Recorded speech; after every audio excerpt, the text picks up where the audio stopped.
Les pieds dans la boue, ces combattants syriens s'entraînent pour former la nouvelle armée du Kurdistan. Fin mars, 150 représentants de partis kurdes, arabes et assyriens ont annoncé la création d'une nouvelle région fédérale au nord de la Syrie. Des milliers de jeunes Syriens de 18 à 30 ans sont donc entraînés pour former les nouvelles forces de protection autonomes. Il y a des obstacles, des portiques, des trous remplis d'eau, des obstacles naturels. Tout le monde doit essayer de s'habituer, parce que sur le front, il y a beaucoup de zones qui ressemblent à ça. Donc, si votre corps n'y est pas habitué, vous ne pourrez pas tenir. Les Kurdes disposaient déjà de forces paramilitaires en Irak et en Syrie qui combattent les djihadistes et des groupes rebelles. Mais elles ont désormais une réelle armée sur ce territoire non reconnu qui devra défendre la région fédérale. Et ce sont les forces spéciales kurdes qui s'occupent de la formation des nouvelles recrues. En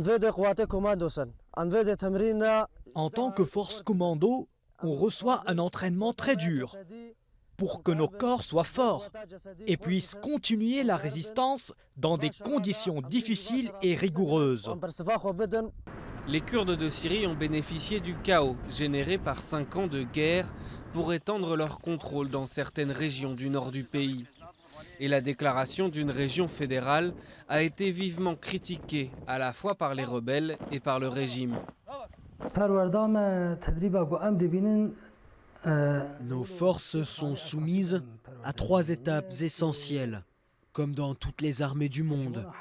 Une étape théorique, une étape physique et une étape psychologique.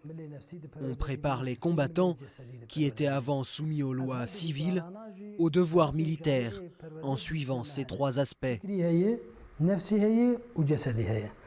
Le commandant en chef de cette nouvelle armée assure qu'elle est ouverte à tous, arabes et kurdes. Les habitants non kurdes de ces régions se plaignaient déjà du service militaire obligatoire de 6 mois et la nouvelle formation est 3 mois plus longue.